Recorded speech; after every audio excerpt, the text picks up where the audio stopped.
And we welcome you back once again to Forbes Sports Money. While mixed martial arts continues to pick up steam as a popular sport and profitable business, it also continues to run into detractors, people that reject the sport for its violence or lack of subtlety. Now, it was famously called human cockfighting by Senator McCain in the mid-90s. But since the sport has been regulated, most of the states with athletic commissions have sanctioned mixed martial arts, even Arizona. MMA only remains unsanctioned in a few states, such as Connecticut, except Connecticut has Indian casinos that host MMA events within its borders. And full legality is expected to come soon. Only Vermont and New York remain holdouts, and it is New York where the biggest battle is being waged. Once legal in the state, mixed martial arts has been banned in New York since 1997. The UFC has invested millions trying to get MMA sanctioned here, so its events can be held in some of the most famous fighting arenas in the world. Legislation to sanction the sport has been introduced and defeated. So in order to find out what's going on with this battle over MMA, Mike Lozanian asked UFC President Dana White and mixed martial arts most vocal critic in New York, State Assemblyman Bob Reilly, to discuss the state of MMA in New York. Assemblyman, why are you opposed to sanctioning mixed martial arts in New York State? Well, my overriding opposition is based on the fact that I believe it's a violent sport and that violence begets violence. And in our state legislature, we are trying to eradicate violence, domestic violence, gun violence in the inner city, even things like bullying on the internet and bullying in schools.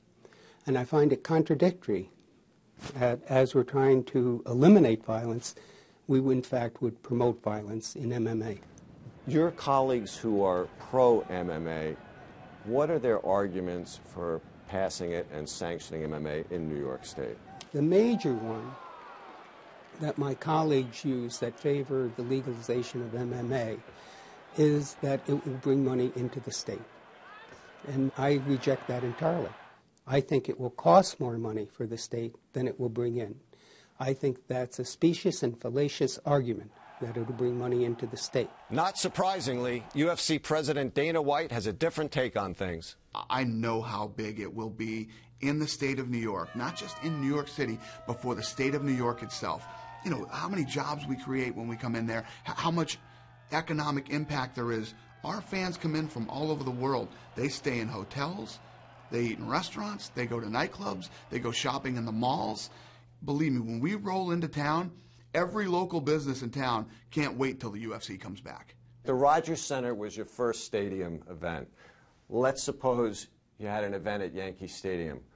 What do you think that would mean in revenue, both for New York State and for UFC? Well, let me put it to you this way. We did it here. We put 55,000 tickets on sale.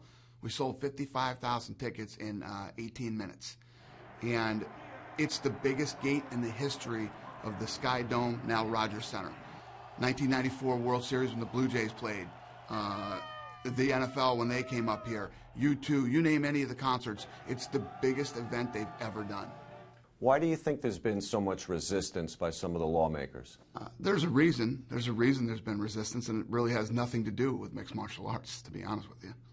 What's the reason? The union. The culinary union, of all people, to try to keep us from coming to New York. The culinary union. When you think about it, the economic impact that we have on cities, first of all, people for this event here in Toronto, people come from all over the world. People have bought tickets from every continent on the planet except Antarctica. Okay? So this is a different kind of event for a big major city like this. It's not just like putting on a Britney Spears concert or some local team playing. People come from all over the world. They stay in hotels. They eat in restaurants. They shop in the malls. They go out to nightclubs at night. We have a huge economic impact. So why, of all people, would the culinary union spend, millions of dollars of their members' dues money to keep the UFC out of the state of New York? Because they want your fighters to be unionized? No. Because what they want is, my partners, the Fertitta brothers, have the largest non-union gaming company in the United States. And the union is fighting the UFC from coming to New York. If you look into it and see who's spending the money to keep us out of New York, it's the culinary union. because they're upset that the Fertitas hotels are not union casinos. What about the feeling that the union is against allowing mixed martial arts in New York State? What the advocates from Nevada would like to do now is change the discussion and attack Bob Reilly. And they attack it now on the unions, which is just a ridiculous argument. So their argument is that in Nevada, the Fertitas will not unionize their casinos. Therefore, any support that people opposing MMA get from unions in New York, that's the conflict. The unions in New York have virtually nothing to do with the unions in Nevada. Also, Dana White recently said that I was in cahoots with the unions. That questions my integrity. That accuses me basically of a crime, which would be illegal to accept a donation and then, in fact, have a quid pro quo on that.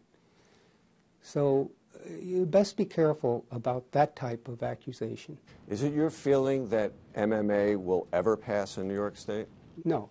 It's my feeling that what will happen, and I think this is already happening, it will gradually start to shift. And we'll see this for what it is.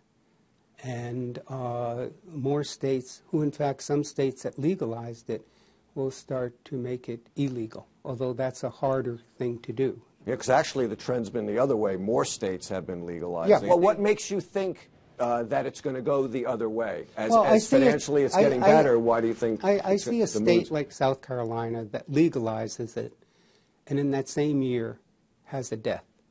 And someone has to stand up for that and be accountable. I mean, it's a violence factor. It's not the money factor. And that's what people have to realize. I think with the preponderance of studies being done on concussions now and sports in general, people are going to recognize this sports for what it is and the damage it does to fighters and to find it unacceptable. This is an extremely dangerous sport to the fighters. Their only rationale is it's safer than boxing, and I reject that. As I said to many people, if we in fact tried to legalize professional boxing today, I doubt if we could do it in America. And certainly if we looked at the history, and I always say one word when we talk about the safety of boxing, and that's Muhammad Ali. Now, in New York, the polls have clearly shown the general public doesn't want this. It's all about one thing, which it usually is, money. And the big money interests from Nevada, in fact, want this. And another factor that is very troublesome is that UFC are 96% of the entire enterprise. That's not good. That's a monopoly. And my experience is when Dana White and MMA go into a state, in fact, he runs a show, not the state athletic commissioner. That's troublesome. But all the arguments for money or whatever it may be are superseded by the fact that this is a violent activity and we don't want violence in our society.